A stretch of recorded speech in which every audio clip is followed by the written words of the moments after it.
야담 능소화를 찾아주셔서 감사합니다. 구독, 좋아요, 알림 설정 꼭 눌러주세요.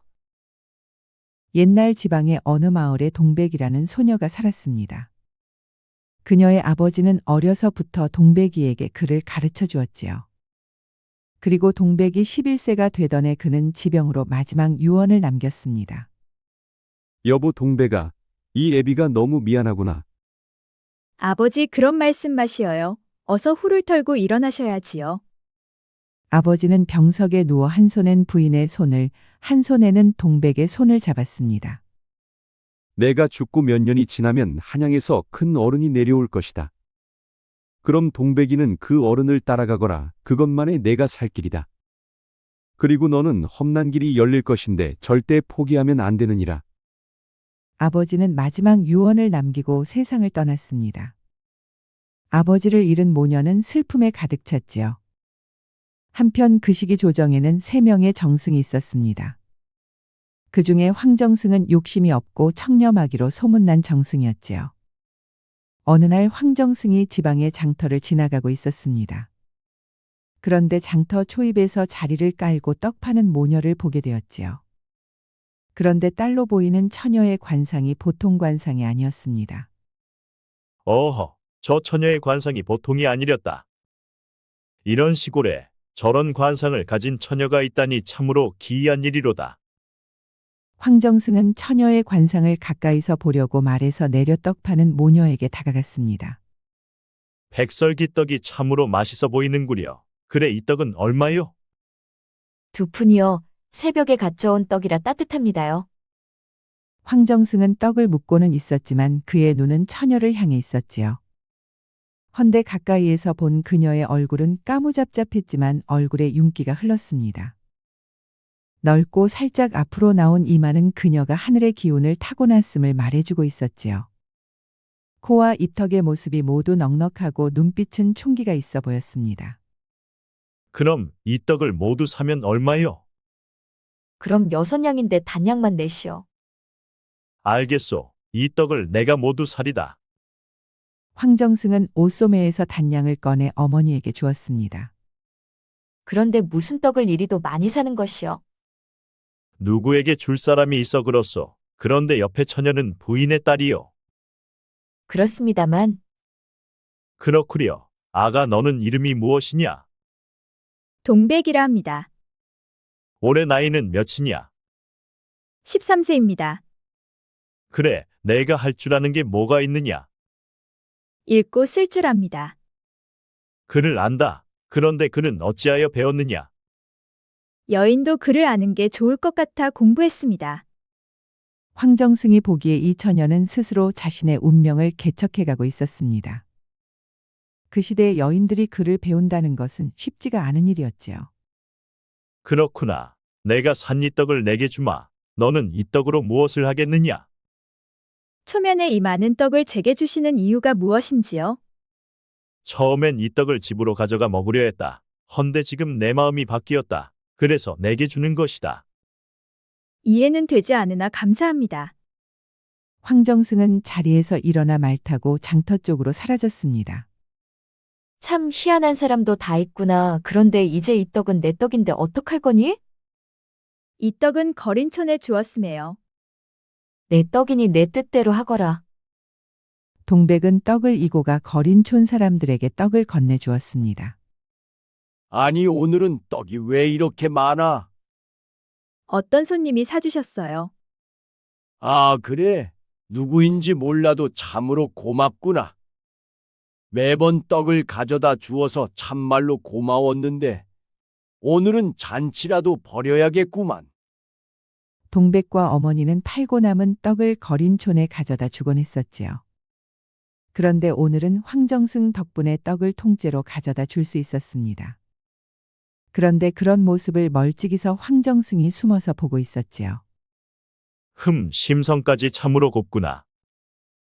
황정승은 동백의 심성을 알아보고자 그녀에게 떡을 주어 그 떡을 어떻게 하는지 시험해 본 것이었지요. 왕우장상의 관상과 고운 심성이라 국모로서 손색이 없도다. 허나 국모가 되지 못하면 사내들 등살에 단명할 팔자로다. 헌데 신분이 천하니 앞날이 가시밭길이로다. 집으로 돌아온 황정승은 고심 끝에 다음날 일찍 머슴을 불렀습니다. 내가 동백이라는 떡 파는 모녀를 아느냐? 아, 그 아비 없이 모녀 둘이서만 사는 처녀를 말씀하시는군요. 내가 지금 가서 그 동백이라는 처녀 좀 데려오너라. 네, 알겠습니다요. 대감마님. 황정승의 명을 받은 머슴은 동백의 집으로 달려갔습니다. 계시오? 누굴 찾아오셨소? 우리 정승대감께서 동백 처녀를 데려오라 하시었소. 아니, 어느 정승대감을 말씀하시는 거요? 떡을 산선비라 말하면 알 것이라 했소. 아, 그분이 정승대감이었소? 헌데 우리 동백이는 무슨 일로 찾는단 말이요? 몇 가지 물어볼 게 있다 하시었소이다. 그 말에 어머니는 잠시 생각에 잠겼습니다. 남편이 죽기 전에 한 말이 생각났지요. 여보, 우리 동백이는 하늘의 기운을 타고 태어났어. 내가 죽고 나면 한양에서 큰 어른이 내려와 동백이를 찾을 것이요. 그럼 그때 그분을 믿고 동백이를 맡기시오. 그것만이 동백이가 살 수 있는 길이요.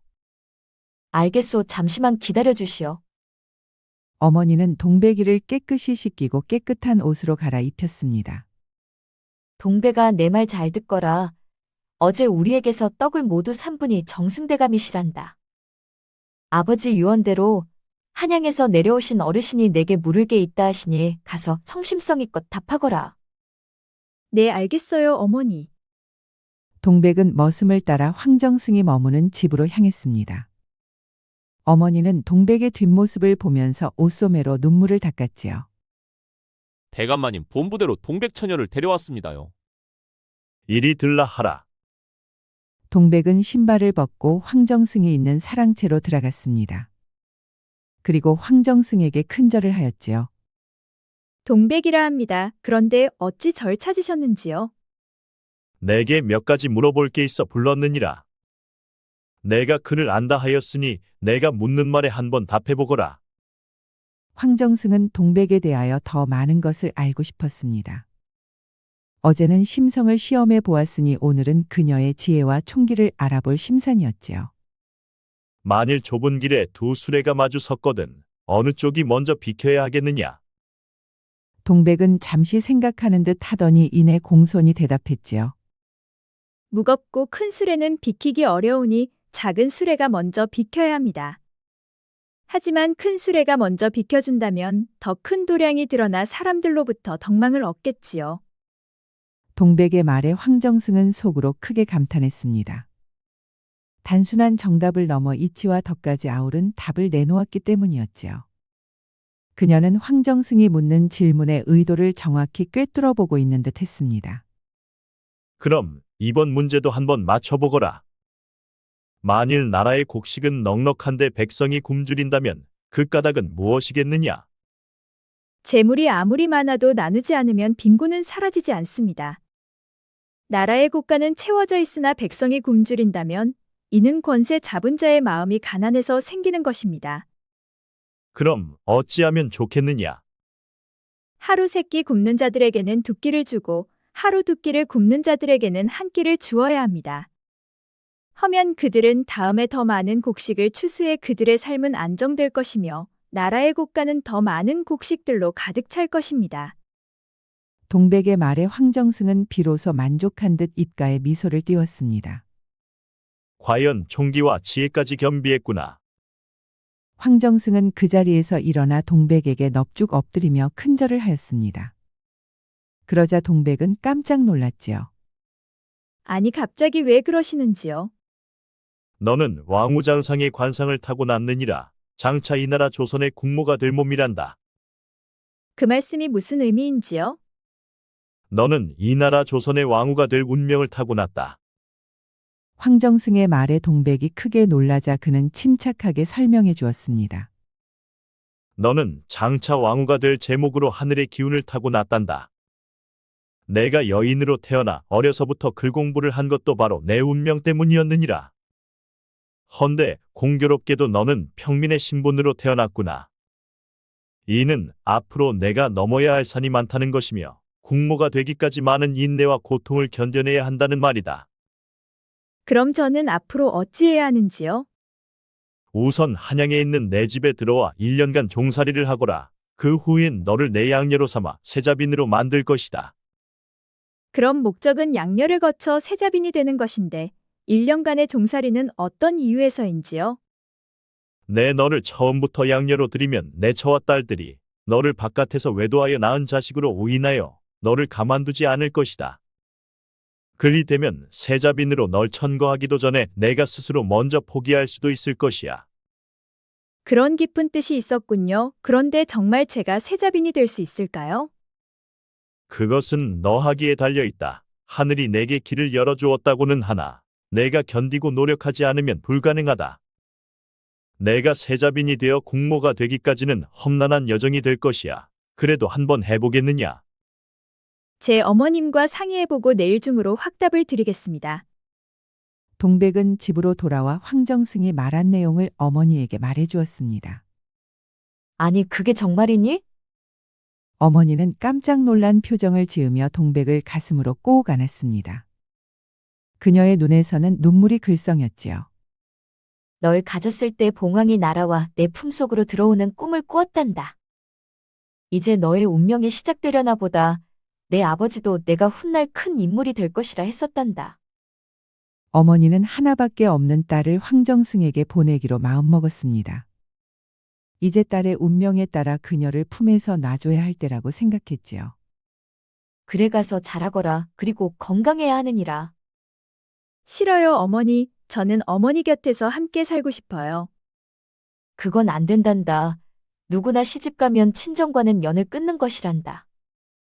그리고 너는 내 운명대로 살아야 하느니라. 동백은 어머니 곁을 떠나기 싫어 눈물을 흘렸습니다. 하지만 어머니는 무척이나 단호했지요. 다음 날 아침 동백이는 작은 보따리를 들고 집을 나섰습니다. 어머니도 건강하셔야 해요. 동백은 집을 나서면서 울고 있었지요. 어머니는 동백이 보이지 않을 때까지 그녀의 뒷모습을 바라보았지요. 신령이시여 우리 동백이를 보살펴 주소서. 어머니의 눈에서는 눈물이 줄줄 흘렀습니다.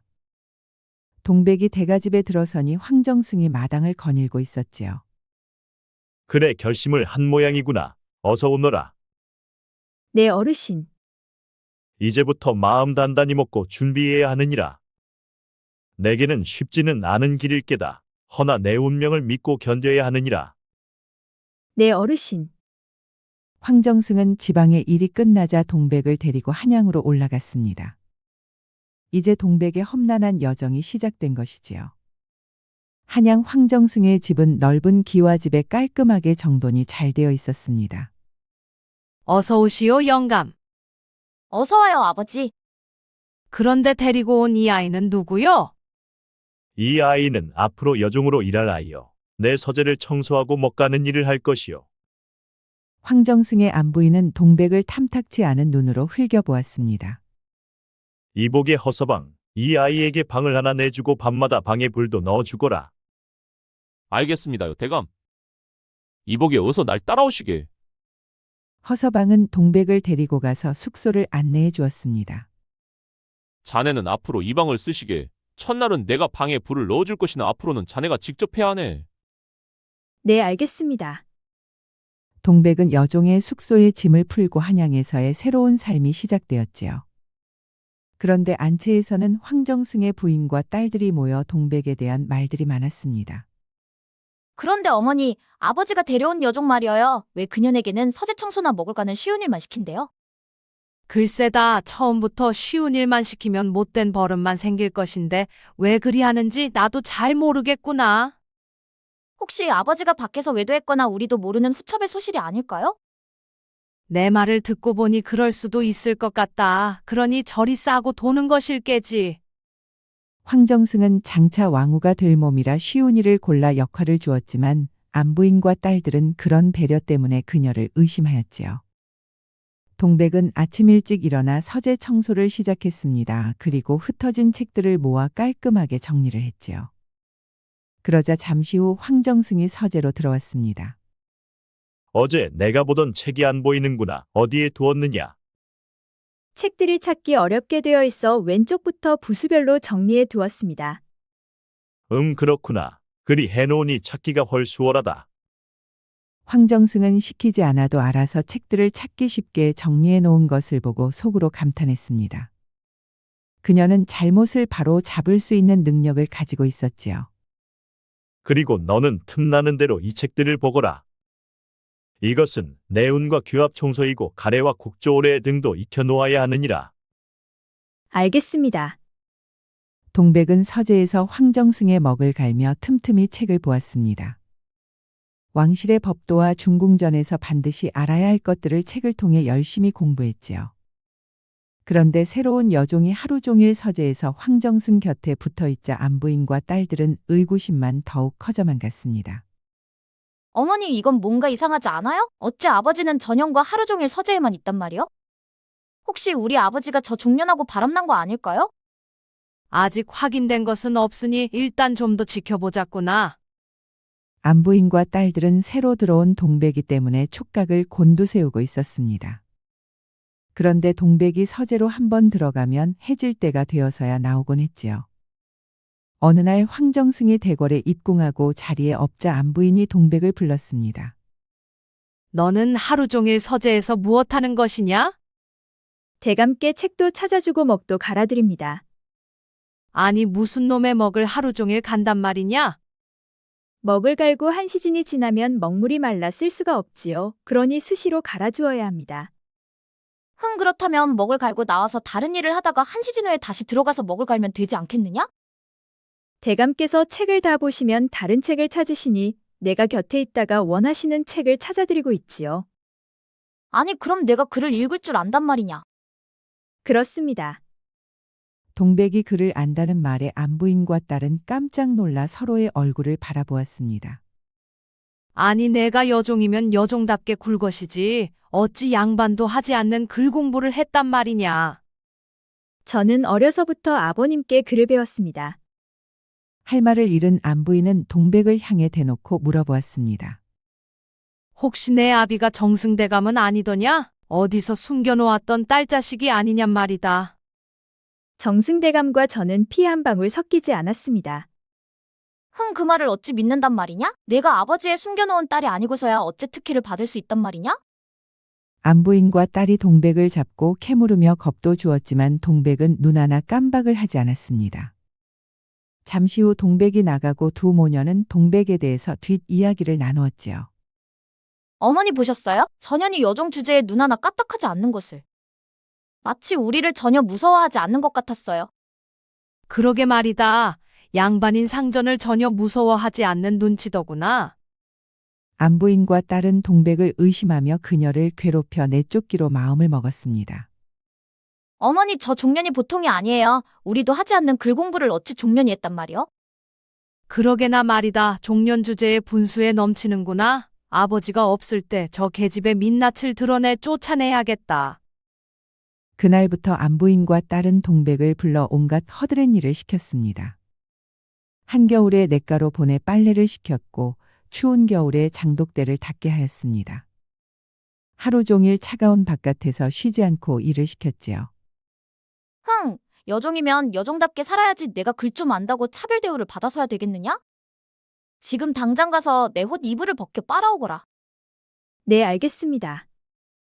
동백은 눈물을 삼키며 굳은 일을 묵묵히 해냈습니다. 손은 갈라지고 발바닥은 상처투성이가 되었지만 그녀는 꿋꿋이 견뎌냈지요. 동백은 밤이 되면 어머님을 떠올리며 눈물을 흘렸습니다. 어머니 보고 싶어요. 동백은 당장이라도 포기하고 고향 마을로 내려가고 싶었지요. 하지만 아버지의 유언과 어머님과의 약속 때문에 그녀는 참고 견뎌내야만 했습니다. 그리하여 그녀는 눈물을 삼키고 다시 마음을 다잡아야 했지요. 하루는 황정승이 집으로 돌아와 동백의 손이 쩍쩍 갈라지고 퉁퉁 부은 것을 보았습니다. 아니, 동배가 내 손이 어찌 된 일이냐? 아무것도 아닙니다. 집안일을 조금 하다 보니 이렇게 된 것입니다. 황정승은 속이 상했지만 겉으로는 내색하지 않았습니다. 허서방, 내가 이 아이를 잘 좀 보살펴주게. 알겠습니다, 대감마님. 그날 밤 안부인과 딸들은 또다시 동백을 안채로 불렀습니다. 내가 대감이 들어오니 쪼르르 달려가 고자질을 해대더구나. 어디서 못돼 먹은 버르장 머리냐. 안부인은 고자질을 했다는 이유로 동백의 종아리를 사정없이 때렸습니다. 저는 여쭤보셔서 답했을 뿐입니다. 네 속을 내가 모를 줄 아느냐? 내년이 일부러 아버지에게 내 손을 보인 게 아니냐? 그리고 천한 종년 주제에 내가 글을 배웠다는 것도 믿을 수가 없다. 동백은 고개를 숙인 채 아무 대꾸도 하지 않았습니다. 그녀의 종아리가 터져 핏물이 흐르기 시작했지요. 험난한 길을 만나게 된다 했으니 이제 그 길에 들어섰다고 생각했습니다. 아니 인연이 감히 우리를 무시하는 것이냐? 어째 입을 꾹 다물고 답을 않는 것이야. 이번에는 딸이 동백이의 종아리를 때렸습니다. 준비한 회초리가 모두 부러지고 나서야 그들의 매질은 끝이 났지요. 동백은 다리를 절며 방으로 돌아왔습니다. 그리고 그녀는 엎드려 잠이 들었지요. 그녀의 베개는 그녀가 흘린 눈물로 촉촉히 젖어 있었습니다. 안부인과 딸은 어떻게 하면 동백에게 창피를 주고 내쫓을 수 있을지 방도를 찾기 시작했습니다. 전현이 고개를 더 이상 빳빳이 들 수 없는 일이 필요해. 그래야 전현을 집에서 내쫓을 수가 있어. 어머니 내게 좋은 꾀가 있어요. 내일 연회에 손님들이 모일 때 종년에게 글을 읽게 해보죠. 글을 못 읽으면 조롱거리가 될 것이고 또 잘해도 여종이 글을 안다고 다들 수군거릴 것이니 분명 아버지의 체면이 깎이는 일입니다. 아버지의 체면을 깎았으니 당연히 그년을 쫓아낼 수 있지 않겠어요? 그거 좋은 생각이다. 다음 날 고위관리들이 황정승 집에 모여 연회가 열렸습니다. 그 자리에는 대군도 와 있었지요. 술과 음식이 나오고 분위기가 무르익자 안부인이 일부러 동백을 불러냈습니다. 이 아이는 우리 집 새 여종인데 여러분들의 흥을 돋구기 위해 어려운 책을 읽어보인다 하오. 허허, 여종이 글을 안다니 참으로 희귀한 일이로다. 딸은 두꺼워 보이는 책을 가져와 아무장이나 여러 동백에게 건네주었습니다. 이 장을 한번 읽어보거라. 동백은 책을 받아들고 침착하게 읽어갔지요. 민기군경 군경민지사야. 맹자가 말하길 백성이 귀하고 임금은 가벼우니 임금은 백성을 섬기는 자라 하였습니다. 연회에 참석한 사람들은 놀란 눈빛으로 서로를 바라보았습니다. 허허, 글을 읽을 줄 아는 것만이 아니라 뜻까지 다 아는구나. 또한 기품까지 있으니 어찌 단순한 여종이라 할 수가 있겠는가? 황정승은 말없이 무표정한 모습으로 그 광경을 보고 있었습니다. 그렇다면 내 말대로 백성이 귀하다면 임금은 무엇을 해야 하겠느냐? 임금은 백성의 굶주림을 덜어내고 억울한 사정을 풀어주어야 합니다. 그리하지 않으면 스스로 백성들에게 외면을 받게 되옵니다. 그 순간 연회 자리가 숙연해졌습니다. 손님들은 감탄하며 고개를 끄덕였지요. 글과 뜻을 이렇게 정확히 아는 여종이라 참으로 드문 일이로다. 저 처자는 단순한 여종이 아니구나. 대군께서는 저 아이가 어찌 보이십니까? 저 아이의 관상으로 보아 장차 이 나라 국무감이요. 연회에 참석한 대군은 동백에게 극찬을 아끼지 않았습니다. 연회가 끝나고 나노 안부인과 딸은 안채로 돌아가 씩씩거렸습니다. 분명 망신을 당하게 될 줄 알았는데 오히려 칭송을 받았잖아요. 어머니 일을 어째요? 그러게 말이다. 그 계집이 정말로 글을 읽을 줄 누가 알았겠니? 하지만 아직 끝난 게 아니다. 내 이번에는 더 큰 함정을 파서 반드시 무릎 꿇게 하마. 그런데 밖에서 우연히 이 대화를 엿들은 허서방은 곧장 황정승에게 달려가 상황을 말했습니다. 대감마님, 안주인과 아씨들이 동백이를 못 살게 하려 하옵니다. 그 말에 황정승은 깊은 한숨을 내쉬었습니다. 이제 동백이의 험난한 시련이 시작되는구나. 과연 이 시련을 극복하고 자신의 운명을 받아들일 수 있을지. 한편 안채에서 안부인과 딸은 머리를 맞대고 또다시 궁리를 시작했습니다. 어머니, 이번에는 확실히 저 아이를 내쫓아야 해요. 그래, 저 종년이 주인의 물건을 훔쳤다고 꾸며내면 어떻겠느냐? 훌륭합니다. 값비싼 장신구를 감춘 뒤 그 죄를 뒤집어 씌우면 저 계집은 항변도 못하고 쫓아낼 수 있을 겁니다. 오냐 그래 이번에는 반드시 쫓아내고 말 것이야. 며칠 후 안부인은 일부러 옥으로 만든 비녀 하나를 숨겼습니다. 그리고는 하인들을 모아놓고 호통을 쳤지요. 내 집에서 비녀가 사라졌다. 감히 내 물건을 훔친 자가 누구냐? 하인들은 놀라 서로 얼굴만 쳐다보았습니다. 그러자 곧달이 나서 말했지요. 어머니, 요즘 서재에 드나들던 그 여종이 수상하지 않습니까? 사랑채와 안채를 맘 놓고 다니는 이는 그 계집뿐이옵니다. 그렇다면 당장 그년을 불러오너라. 하인들이 달려가 동백을 불러왔습니다. 내가 내 옥비녀를 훔쳤느냐? 저는 아무것도 훔치지 않았습니다.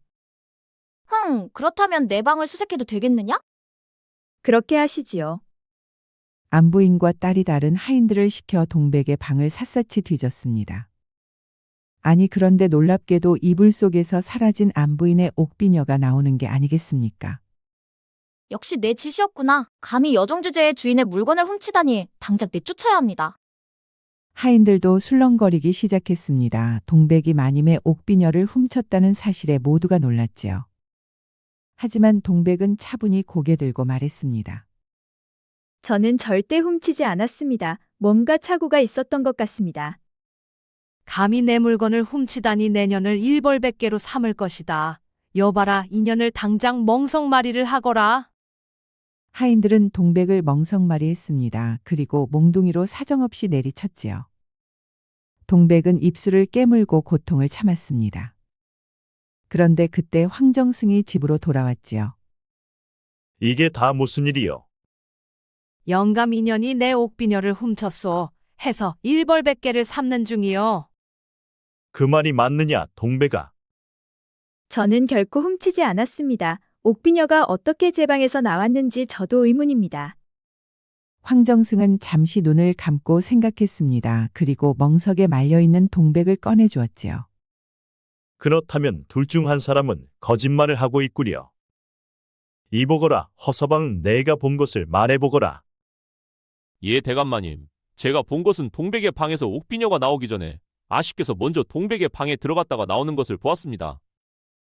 허서방의 말에 황정승은 눈을 부릅뜨며 안부인과 딸을 바라보았지요. 황정승은 허서방을 통해 그동안 그녀의 주변을 감시해 왔었습니다. 그것은 그녀를 지키기 위함이었지요. 부끄러운 줄 아시오. 어째 양반의 채통이 이것밖에 안 되는 것이오. 안부인과 딸은 얼굴이 붉게 달아올라 할 말을 잃었습니다. 그녀들은 허서방을 노려보았지요. 황정승은 동백을 보며 차분하게 말했습니다. 이제 때가 되었다. 그동안 내게 많은 시련과 고충이 있었다는 것을 잘 알고 있다. 그것은 내가 꼭 거쳤어야 하는 과정이었느리라. 그로 인해 내가 장차 큰일을 헤쳐나갈 수가 있게 되었느니라. 오늘부터 너는 내 양녀다. 그러니 다들 그렇게 알고 동백이에게 예를 갖추어라. 황정승의 말에 하인들은 깜짝 놀랐습니다. 좀 전까지만 해도 멍석말이 당하던 동백이 갑자기 아씨가 되는 순간이었지요. 깜짝 놀란 건 안부인과 딸들도 마찬가지였습니다. 그녀들은 입을 다물지 못했지요. 아니 영감 그게 무슨 소리요? 양녀라니요? 동백은 장차 이 나라 국모가 될 운명을 타고난 팔자여 헌대천한 신분으로 태어나 거쳐야 하는 고충과 시련이 많았소이다. 이제 방금 그 첫 번째 시련이 끝났소. 이제 내일부터는 본격적으로 세자빈이 되기 위한 수업을 받게 될 것이요. 아니 아버지, 저 계집이 세자빈이라뇨. 그 자리는 내 자리가 아닙니까요? 세자빈은 장차 이 나라 국모로 가는 길이다. 아무나 국모가 될 수는 없느니라. 아니 아버지는 지금 저를 무시하는 겁니까? 제가 저 계집보다 뭐가 부족해서 자격이 없다 하시는지요? 아버지는 친딸인 저보다 어째 저 천한 종년을 세자빈으로 점 찍으셨냔 말입니다. 황정승의 딸을 울고불며 아버지를 붙들고 말해보았지만 황정승은 목석처럼 흔들림이 전혀 없었습니다. 그날 이후 동백은 황정승의 양녀가 되었습니다. 그리고 세자빈이 되기 위한 수업을 받기 시작했지요. 그러던 어느 날 데비전에서 나온 사람이 황정승을 찾아와 말했습니다. 데비마마께서 황정승의 양녀를 데려와 보라 명하셨습니다. 그랬단 말이요. 대비께서는 어떻게 내 양녀를 아시고 부르셨소? 황정승의 양녀가 똑똑하다는 것을 대군께서 들으시고 대비께 귀뜸해줬다 하셨습니다. 그랬소. 알겠소. 바로 준비하리다. 황정승은 최상궁을 따라 양녀 동백과 궁으로 들어갔습니다. 그래, 내가 동백이더냐? 그렇습니다, 대비마마. 대비마마는 동백의 얼굴을 찬찬히 살펴보았습니다. 과연 내가 왕우장상의 관상을 타고났구나. 헌데 글은 어찌하여 배우게 되었느냐? 아버지께서 제가 어렸을 때부터 가르쳐 주셨습니다. 그렇다면 내 아비는 장차 내가 국모가 될 것을 미리 알고 있었단 말이 되겠구나. 그리하여 내게 글을 가르친 이유일 테고. 황공하옵니다, 대비마마. 대비마마는 고개를 끄덕이며 미소를 지었습니다. 그러나 바로 이어서 날카로운 질문을 던졌지요. 내가 묻는 말에 답해보거라. 세상은 법으로 다스린다 하나 법이 백성을 괴롭히면 어찌해야 하겠느냐? 법은 본디 백성을 지키기 위한 제도여야 하옵니다. 허나 권세가들이 이를 억압의 칼로 쓰면 임금께서는 그 칼을 거두고 엄벌에 처해야 합니다. 동백에 당차고 거침없는 말에 내관과 궁녀들이 웅성거렸습니다. 어린 나이에 이렇게 분명한 이치를 말하다니 놀랍기 그지없었지요. 대비마마는 후원 연못가로 자리를 옮겨 또 하나의 문제를 냈지요. 너는 오늘부터 이 연못에 핀 연꽃을 살펴보고 내가 배운 바를 내일 나에게 말해보거라. 그날 밤 동백은 연못가에 홀로 앉아 연꽃을 바라보았습니다. 달빛에 비친 연꽃은 진흙 속에서 피어나 향기를 뿜어내고 있었지요.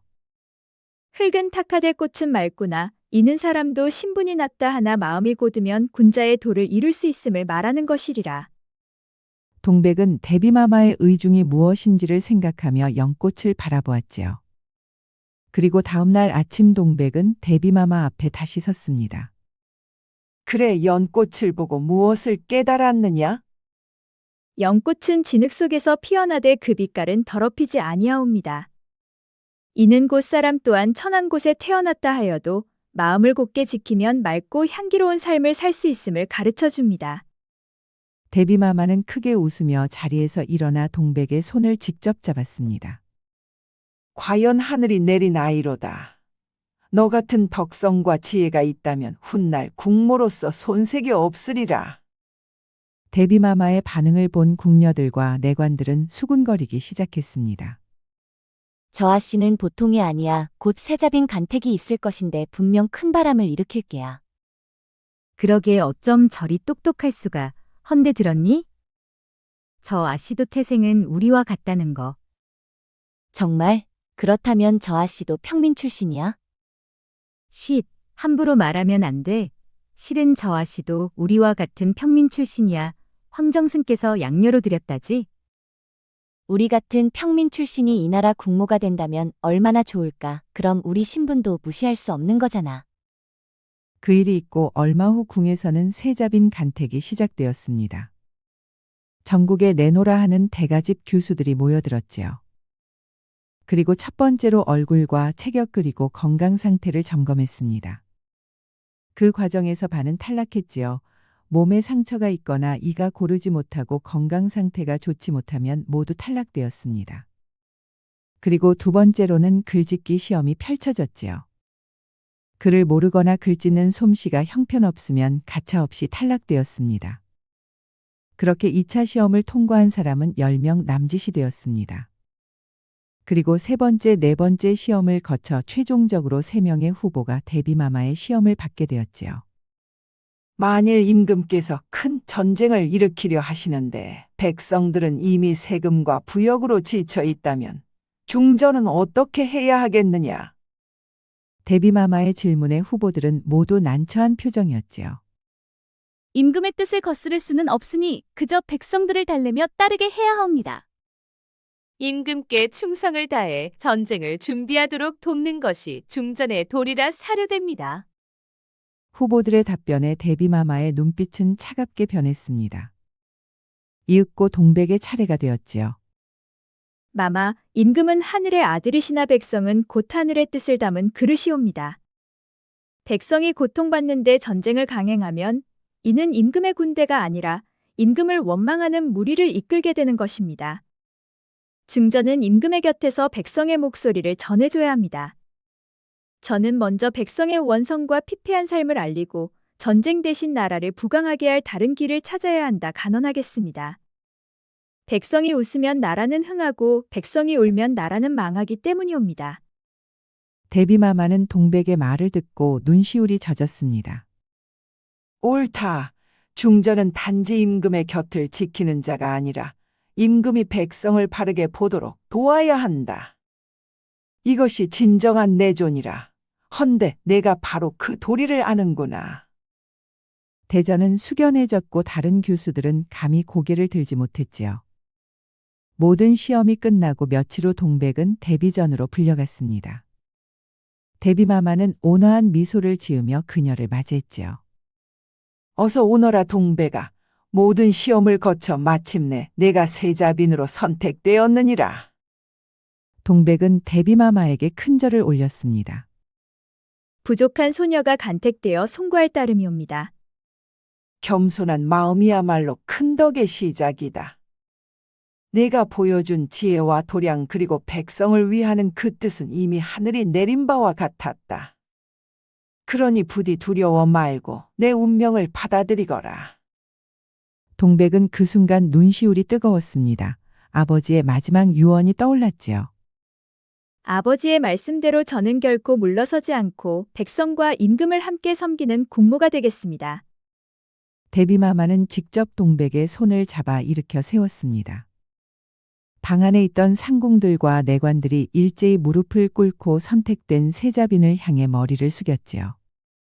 그날부로 동백은 궁에서 궁궐의 법도를 배웠습니다. 세자빈이 되기 위한 준비에 들어갔지요. 아니 아버지, 주워온 종려는 세자빈을 만들어주고 나는 종칠품밖에 안 되는 사람에게 시집가라니요. 정말 제 아버지가 맞으세요? 그러게요, 영감. 어째 우리 딸을 세자빈으로 만들지 않은 것이요? 내게 무슨 억하심정이라도 있어? 황정승은 담뱃대에 불을 붙이며 하늘을 보았습니다. 그리고 그는 담배 연기를 빨아 하늘 높이 올려보냈지요. 장차 새로운 국모로 인해 왕실은 더욱 안정될 것이며 세자는 주상이 되어 성군이 될 것이로다. 황정승은 길가에서 떡 파는 소녀의 관상을 보고 그녀가 왕후장상의 관상을 가졌음을 한눈에 알아봤습니다. 그녀의 관상은 스스로가 주변을 평화롭게 하는 관상을 타고났었지요. 헌데 그녀의 태생은 평민으로 세자빈이 될 수가 없었습니다. 하여 자신의 양녀로 들이고 일부러 억세고 드센 자신의 부인과 딸들로부터 혹독한 시련을 겪게 하였지요. 그리하여 동백은 더욱 강인한 사람이 되어 세자빈이 되었습니다. 그리고 훗날 그녀는 중전이 되었지요. 중전이 된 동백은 임금을 훌륭히 내조하여 그를 성군으로 만들었답니다. 아버님 저를 믿어주시고 양녀로 삼아주신 은혜를 잊지 않겠습니다. 또한 이 자리에 서기까지 겪은 시련이 모두 저를 단단하게 만들었나이다. 지난날에 저는 미천하였으나 그 덕분에 백성의 고단함을 가슴 깊이 알고 있나이다. 앞으로는 중전이 되면 백성들의 소리를 임금께 전할 것이옵니다. 이것이 저를 세자빈으로 만든 이유이겠지요. 어머니 건강히 잘 계시지요? 이제 저는 세자빈이 되었습니다. 모두 어머니의 눈물과 헌신 덕분이옵니다. 어머니께서 새벽마다 장터에 나가 제배를 골치 않게 해주셨던 그 은혜 잊지 않겠습니다. 어머니 조금만 기다려주셔요. 이제는 제가 어머니를 편히 모실 차례이옵니다. 비록 저는 앞으로 중전이 되겠으나 제 마음은 언제나 어머니의 딸 동백이로 살아갈 것입니다. 부디 오래도록 건강히 살아주시옵소서. 어느 유명한 말의 실현의 매는 미움이 아니라 사랑이다라는 말이 있습니다. 고난을 통해 굴복이 아닌 성장을 배우며 더욱더 큰 그릇이 만들어지기 때문이지요. 그러니 고난은 그릇이 만들어지는 과정이 아닐까요? 구독과 좋아요, 알림 설정을 꼭 부탁드립니다. 우리 이야기가 재미있으셨나요? 다음 이야기도 재미있는 이야기가 많으니 다음 영상도 재미있게 봐주세요. 그럼 여러분 모두 오늘도 행복하고 즐거운 시간 되세요.